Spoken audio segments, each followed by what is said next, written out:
नमस्कार, मैं अजय आशीर्वाद द वायर की इस चर्चा में आप सभी का स्वागत करता हूं।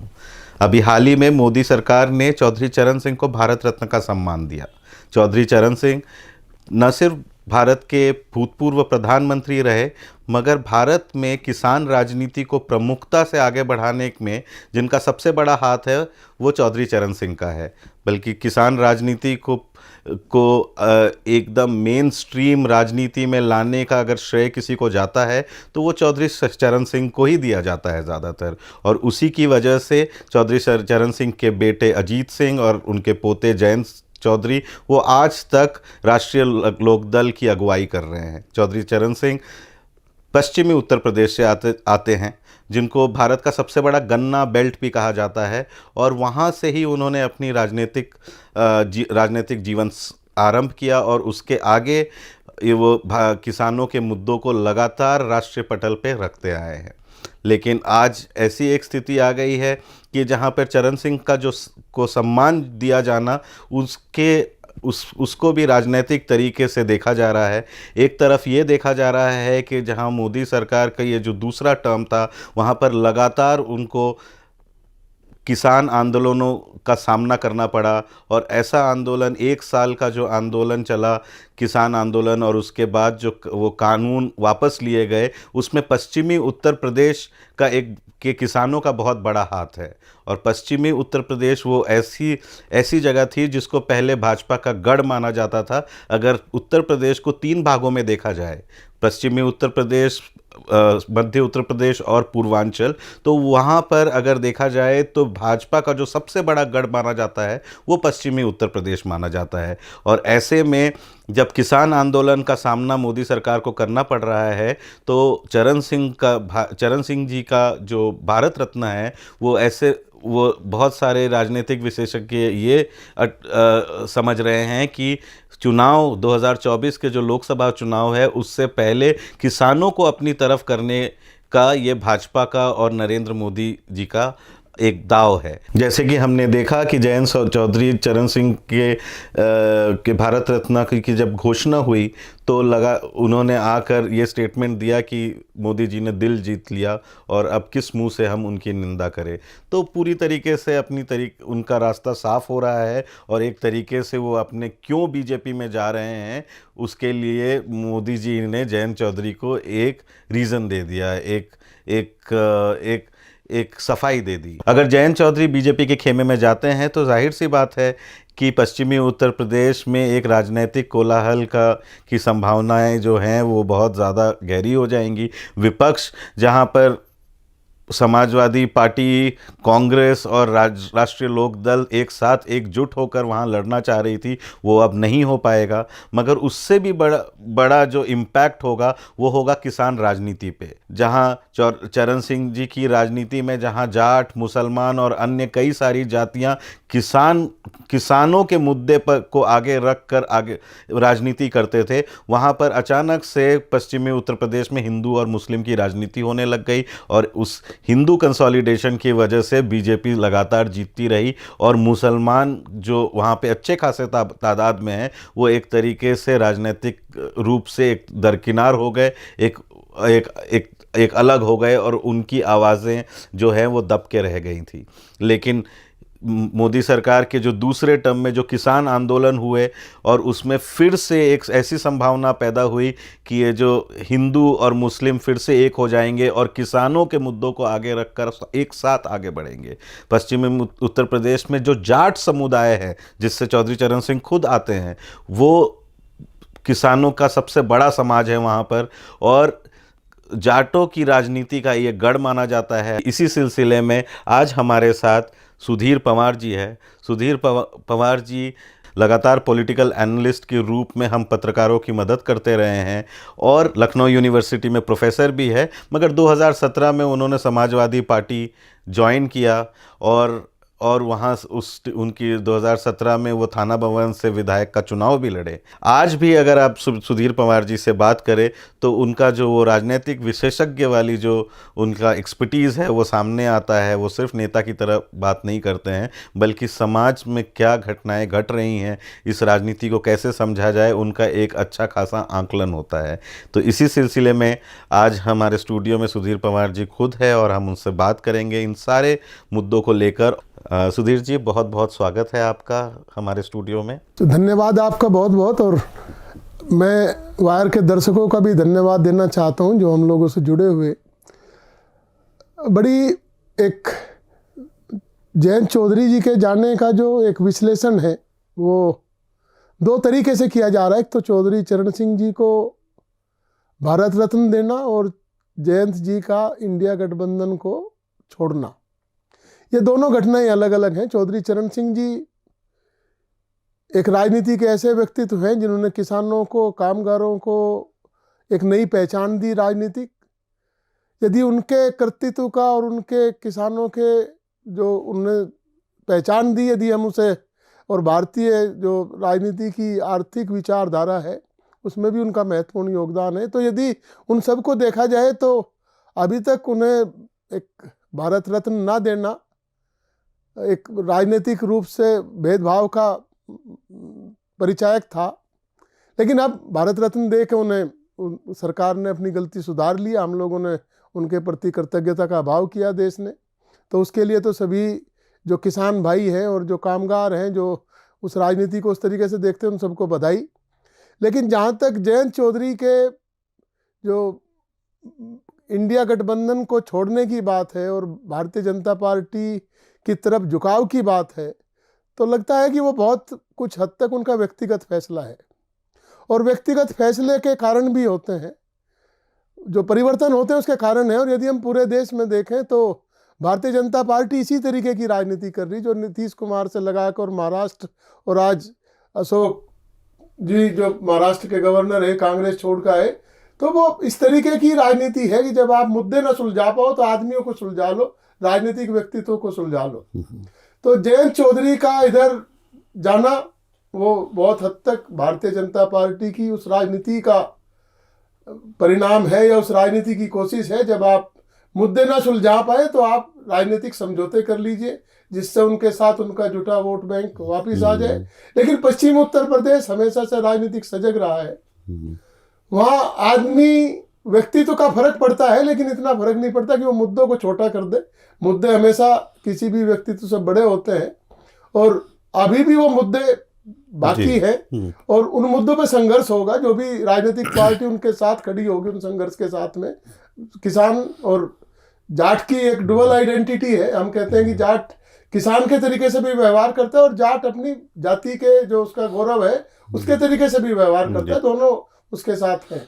लेकिन क्या सुधीर जी, क्या लग रहा है, पहले नीतीश गए, आज महाराष्ट्र में कुछ ऐसी घटनाएं घट रही हैं जहाँ पे कुछ कांग्रेस के नेता, तो क्यों यहाँ अगर जयंत जाते हैं तो क्यों, क्या हो रहा है कि क्या ये सीटों का अभाव है या एक आइडियोलॉजी का क्राइसिस है इंडिया गठबंधन में? क्या लगता है आपको? नहीं, इस समय भाजपा सत्ता पक्ष की पार्टी है और यदि 10 साल हम पिछले देखें मोदी सरकार के, तो कोई भी वर्ग उससे असंतुष्ट नजर आता है, चाहे वो किसान हो, मजदूर हो, चाहे वो दैनिक वेतन भोगी कर्मचारी हो, उस युवा बेरोजगार हो या गृहिणी हो।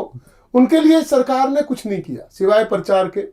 तो उनके पास जो पॉलिटिकल मैनेजमेंट है, बहुत जगह ये भी आया कि उनके 2 बेसिक आदमी के जो आधारभूत डर है, 2 तरीके का होता है, लालच होता है या डर होता है।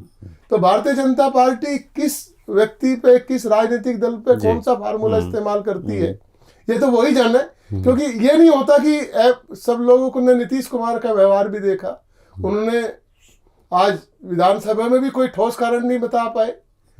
जो जयंत चौधरी है उनका भी ये एक वो था कि हम किस मुंह से अब मना करें, तो वो कोई बहुत लोगों को कन्विंस नहीं करता। बहुत लोगों को एक ये नहीं लगता कि वो उसकी वजह से भारतीय जनता पार्टी को ज्वाइन करना चाहिए। तो आपको लगता है कि अगर जयंत चौधरी वहां जाते हैं, जैसा कि ये जाट समुदाय में यहाँ पर चलते चलते हर रिपोर्टर जानता है कि कुछ भी हो जाए, जाट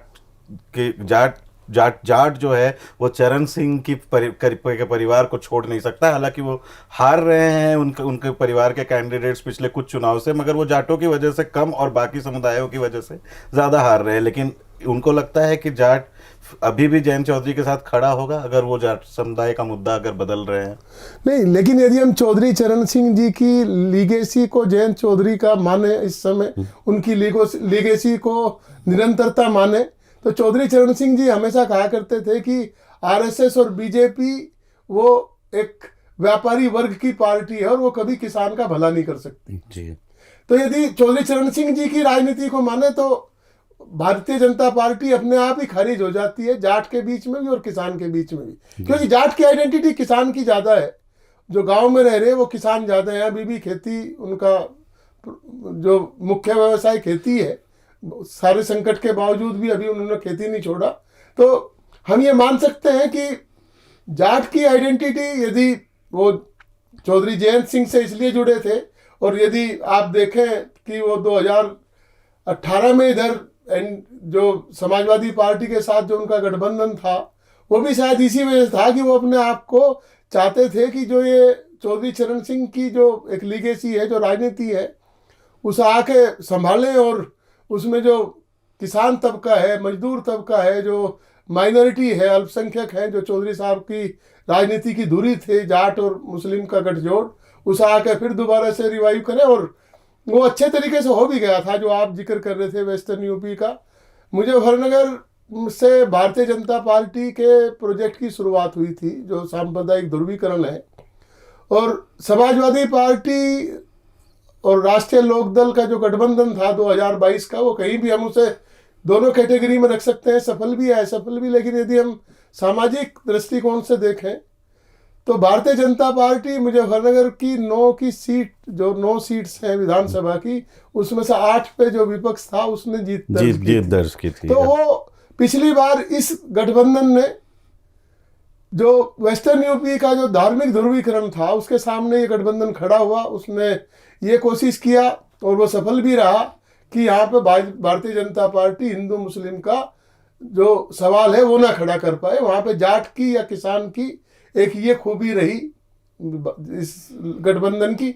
लेकिन अब ये गठबंधन टूटने के बाद में बहुत लोग समाज में हैं जो इसे एक साथ लेके चलना चाहेंगे, क्योंकि जो हमेशा जो नफरत होती है उस पर इस इलाके ने राह दिखाई, पहले भी राह दिखाई और अब भी राह दिखाएगा। लेकिन इससे पहले मैं कुछ बड़े सवालों पे आऊँ, लेकिन क्या नहीं लग रहा है ये जिस तरीके से मेन स्ट्रीम मीडिया दिखा रहा है या फिर भाजपा प्रचार कर रही है कि राम जन्मभूमि का ये इलेक्शन है और राम आ रहे हैं, इस पे आपका क्या कहना है और उससे सारे लोग प्रभावित है? नहीं, देखिए, मीडिया के जो मुद्दे हैं और जनता के जो मुद्दे हैं उन दोनों अलग अलग हैं। रामचंद्र जी, भगवान राम जिनका एक मंदिर बना, वो उससे कहीं किसी का कोई विरोध नहीं है और सब लोगों को मालूम है कि वो माननीय सर्वोच्च न्यायालय के आदेश के बाद उसका निर्माण हुआ। भारतीय जनता पार्टी उसकी ओनरशिप लेना चाहे वो ले सकती है, सरकार है और मीडिया उसके पास है। लेकिन भगवान राम तो आराध्य है और वो बिना किसी पार्टी के भी आराध्य हैं। जैसे समाजवादी पार्टी के जो अखिलेश जी हैं कि वो उन्होंने कहा भी है, राष्ट्रीय अध्यक्ष अखिलेश यादव जी ने, कि वो भगवान को कोई लेकर नहीं आता, ना वो किसी के साथ आते, वो सबके साथ रहते हैं, सबके साथ जाते हैं। तो भारतीय जनता पार्टी का ये प्रोजेक्ट जो उन्होंने दिखाया था कि हम इस चुनाव को राम मंदिर के नाम पे लड़ेंगे और उसके बाद फिर ये गठबंधन जयंत चौधरी जी को इधर लाना, उसके बाद फिर महाराष्ट्र में ये करना, तो ये दिखाता है कि वो जो उन्होंने ये राम मंदिर पे चुनाव लड़ने का निर्णय लिया उस पर शायद वो दोबारा पुनर्विचार कर रहे और उसे दूसरे तरीके से रीअलाइन करने की कोशिश कर रहे, जिससे कि जातियों के समूह में वो अपना स्थान बना सके और कुछ नेताओं के माध्यम से कुछ जातियों को अपने साथ दोबारा जोड़ सके। तो ये मुझे जानना है, आप तो अच्छी तरीके से पश्चिमी उत्तर प्रदेश को जानते हैं और गन्ना बेल्ट को तो खास करके बहुत बढ़िया से जानते हैं, और जब से ये अटकलें लगाई जा रही हैं कि आरएलडी छोड़कर जाएगी, तब से आप घूम भी रहे हैं अलग अलग गाँव में। क्या महसूस किया आपने? क्या अगर वो जाते हैं तो क्या किस तरीके का असर पड़ेगा पश्चिमी उत्तर प्रदेश में? नहीं, वो क्या मुद्दे लेके जाएंगे, वो भविष्य के मुद्दे तो उनके हो सकते हैं, लेकिन वर्तमान के लिए तो वो सवाल खुद ही करते रहे। तो पहले तो उन सवालों का जवाब देना पड़ेगा। किसान पूछेंगे कि एमएसपी की लीगल गारंटी का क्या हुआ जो आप मांगते थे, गन्ने के भुगतान का क्या हुआ, गन्ने किसान की आमदनी का क्या हुआ। तो पहले तो उन सवालों का जवाब देना पड़ेगा जो खुद ही उठाते रहे। तो यदि नेता, हालांकि कोई बाध्य नहीं कर हो सकते, लेकिन जनता तो सवाल तो पूछेगी, तो वो जवाब तो लेके जाना पड़ेगा। और यदि उनके जाने से पहले कोई सवाल हल हो चुका होता है, जैसे मान लिया उन्हें ये है भारतीय जनता पार्टी को कि जाट उनके साथ आ जाएंगे, तो जाट का आरक्षण का मुद्दा अभी निलंबित है। जब भी चुनाव आता है भारतीय जनता पार्टी उस मुद्दे को जाटों के पक्ष में करने की एक वचन भी देती है। पिछली बार भी हुआ कि वो कोशिश करेंगे। इस बार यदि उनके जाने से पहले कोई किसान का जाट का मुद्दा की शर्त हो जाती और भारतीय जनता पार्टी पूरी कर देती, तब तो वो जाने के लिए था। उनका एक जाने का लोगों में ये होता कि नहीं, इन्होंने एक अच्छा काम किया इसलिए वो चले गए तो हम इनके साथ रहेंगे। लेकिन इस समय तो ऐसा भी कुछ नहीं है। खाली ये कि मैं क्या मुंह दिखाऊं, इस बात का तो ये तो कोई कन्विंस करने वाला या किसी किसान को या जाट को ये मनाने वाला नहीं है कि इस बात की वजह से ही भारतीय जनता पार्टी को वोट दे दीजिए। तो अगर कुछ गांवों में मैंने अभी देखा, कैराना में कहीं कुछ पंचायत हुए, जाट महापंचायत हुए, तो उसमें लोग क्या क्या आवाजें निकल कर आ रही हैं? आप भी गए उनमें? लोगों को तो विरोध है। जो राष्ट्रीय लोकदल के पदाधिकारी है उनमें जो जिस जाति का है वो तो अभी वो बहुत खुल के कहने की स्थिति में नहीं है। बहुत जल्दी हुआ, 2-3 दिन हुए, तो लोग तो सदमे में हैं कि उनका नेता ऐसा कैसे हो सकता है। और यहाँ मैं ये भी बता दूं कि जनता नेता बनाती है और अपने मुद्दों से नेता बनाती है। यदि नेता ओवरनाइट कुछ कर जाए, नेता एक रात में बदल जाए, जनता एक रात में नहीं बदल पाती, उसे बदलने के लिए भी समय चाहिए। तो पश्चिमी उत्तर प्रदेश में तो जो किसान है उनकी जो 3 तरीके की रिएक्शन है। एक तो जो भाजपा में चले ही गए थे उनका विरोध इसलिए है कि अब जयंत चौधरी जी यहाँ पर आ गए तो हमारी पोजीशन का क्या होगा। उनमें भी चिंता है, जो एमएलए हो गए थे या एमपी हो गए थे या वहाँ पदाधिकारी है, तो उनका ये है कि अब राष्ट्रीय लोकदल के लोग आएंगे तो उनका एडजस्टमेंट होगा, तो हम लोग बाहर हो जाएंगे। दूसरा कुछ एक यहाँ से पारंपरिक ये है कि कुछ जातियाँ ऐसी हैं जो प्रोफेशन वाइज खेती किसानी से अलग वोट करती हैं और वो भारतीय जनता पार्टी के साथ हैं। तो जब किसान और वो जो व्यापारी वर्ग है, यदि एक साथ में सामंजस्य बन जाएगा तो बहुत अच्छी बात है। लेकिन आज तक तो बना नहीं, तो भविष्य में ऐसा भी नहीं है, क्योंकि किसान के उत्पीड़न पे ही दूसरे का लाभ है जी। तो यदि दोनों जातियां एक साथ, कैसे भारतीय जनता पार्टी उन्हें कोऑर्डिनेट करेगी, या भारतीय जनता पार्टी और राष्ट्रीय लोकदल के जो समन्वय है उन जातियों का समन्वय कैसे करेंगे, उन व्यापारिक वर्ग के हितों का और किसान के हितों में कैसे समन्वय बैठाएंगे, ये तो भविष्य की पहेली है जी। लेकिन इस समय जैसा आप पूछ रहे, किसान में पहला रिएक्शन तो यही है, पहली प्रतिक्रिया तो यही है कि ये गलत हुआ। और गलत इसलिए हुआ कि उनका कोई मुद्दा हल नहीं हुआ, जबकि सरकार थी प्रदेश में भी और देश में भी, तो उनके किसी मुद्दे पे कोई बात नहीं हुई। दूसरा जो उनका रिएक्शन है कि अभी देखेंगे कितनी सीट मिलती है। तो यदि सीट भी जैसा समाचार माध्यमों में आ रहा है कि 2 ही सीट के ऊपर गठबंधन है, तो जबकि समाजवादी पार्टी ने 7 सीटें दिए थे। हाँ। समाजवादी पार्टी ने 7 सीट नहीं दिया था। अखिलेश यादव जी ने 2018 के रिजल्ट के बाद देखा, जब तबस्सुम हसन जी कैराना से जीत गई, कि हमारा एक प्रोजेक्ट पूरा हो रहा जो हम चाहते हैं कि यहाँ पे धार्मिक ध्रुवीकरण खत्म हो। तो वो बड़ा, उसके चुनाव परिणाम की बहुत चर्चा हुई और वो सुखद परिणाम था। भारतीय जनता पार्टी के एजेंडे पर उसने रोक लगाया था। तो उसके बाद पूरे पश्चिम उत्तर प्रदेश में समाजवादी पार्टी ट्रेडिशनली यहाँ पे जो माइनॉरिटी का वोट है, जो मुस्लिम वर्ग का वोट है, वो समाजवादी पार्टी का वोट बैंक माना जाता है। तो उसने समाजवादी पार्टी के जो मुस्लिम वोट बैंक था उसने ट्रेडिशनल, क्योंकि चौधरी चरण सिंह के साथ रहा, तो उसके आने में, राष्ट्रीय लोकदल के पालने में आने में कोई उसमें दुविधा नहीं थी। वो आते ही ऐसा हो गया जैसे हम ये कहें कि बसपा का गठबंधन जब समाजवादी पार्टी के साथ हुआ तो दोनों जो समर्थक थे, दोनों के आने में समय लगता है, उनके पुल बनाने पड़ते हैं। लेकिन यहाँ किसी पुल की जरूरत ही नहीं थी। वो एक ही चुनाव में 2 महीने बाद दिखाई देने लगा और तबस्सुम हसन जी चुनाव जीत गई। तो उस उस परिणाम के बाद में अखिलेश यादव जी ने जितने भी चुनाव थे, चाहे वो जिला पंचायत के चुनाव रहे हों, चाहे वो नगर पंचायत के चुनाव हो, नगर पालिका के चुनाव हो, तो राष्ट्रीय लोकदल को पश्चिमी उत्तर प्रदेश में एज दिया जी। 3 सीट राष्ट्रीय लोकदल को दिया था उस समय, जबकि 0 सीट थी, और 32-33 सीटें विधानसभा की दी थी, जिसमें पूरा पश्चिमी उत्तर प्रदेश आ जाता है। वो अलग बात है कि स्ट्राइकिंग रेट कम था, हम लोग कम सीट जीत पाए, लेकिन जो राष्ट्रीय लोकदल को एक खुली छूट दी गई थी, इस बार भी 7 सीटें देने का मतलब होता है कि विधानसभा की 35 सीटों के बराबर हम लोगों ने उनका एक रिप्रेजेंटेशन रखा था समाजवादी पार्टी ने। तो वो किसी भी लिहाज से किसी भी क्षेत्रीय दल के लिए जिसका एक सीमित वोट बैंक हो, उसके लिए एक बड़ी प्रतिनिधित्व था। और सबसे बड़ी बात यह थी कि राष्ट्रीय लोकदल के जो विधायक थे, 8 विधायक होने के बावजूद भी समाजवादी पार्टी के राष्ट्रीय अध्यक्ष आदरणीय अखिलेश यादव जी ने जयंत चौधरी को राज्यसभा भेजा जी, और उन्हीं के सिंबल पे भेजा। वो उन्हीं की अपनी पार्टी से वो राज्यसभा के सांसद बने। तो ऐसा शायद इतिहास में पहली बार हुआ होगा कि किसी दूसरी पार्टी ने अपने विधायकों से किसी दूसरे दल के, मतलब ये तो है इंटेलेक्चुअल को भेज सकते हैं, किसी विद्वान को भेज सकते हैं, लेकिन किसी राजनीतिक पार्टी को अपनी पार्टी के विधायकों से भेजा हो, ये पहला मौका जी। तो जाहिर सी बात है कि अगर वो जाते हैं तो आप लोगों को एक बिट्रेल की फीलिंग तो आएगी ही, क्योंकि अखिलेश यादव का अगर देखा जाए तो वो गठबंधन की जो पॉलिटिक्स होती है, उसके सिद्धांत होते हैं, उसको राष्ट्रीय लोकदल के साथ एक तरीके से निभाया है। मगर अब ये जो सवाल है कि 2024 का जो लोकसभा इलेक्शन है, और मान लेते हैं क्या क्या होगा, चुनाव के मुद्दे पश्चिम उत्तर प्रदेश में क्या होंगे। एक तो हम ब्रॉडर विजन में तो देख ही रहे हैं कि राम जन्मभूमि, आर्टिकल 370, इस तरीके के नेशनलिज्म के जो इश्यूज हैं और हिंदुत्व के इश्यूज हैं, उसको बीजेपी उठाएगी। ऐसे में विपक्ष अपनी तरफ से दो सवाल हैं कि एजेंडा क्या सेट करेगी और ग्राउंड में राजनीति क्या करेगी। इसका जवाब आप। पश्चिमी उत्तर प्रदेश की जो सबसे बड़ी चुनौती है इस समय, वो धार्मिक ध्रुवीकरण की है। समाजवादी पार्टी ने पीडीए एक प्लैंक बनाया अपने चुनाव लड़ने का, जिसका मतलब होता है पिछड़े, दलित और अल्पसंख्यक। जिसका मतलब ये हुआ कि हम सबसे पहले तो एक धार्मिक सद्भाव चाहते हैं, क्योंकि अल्पसंख्यक हमारे इस पीडीए में एक इम्पोर्टेंट पार्ट है।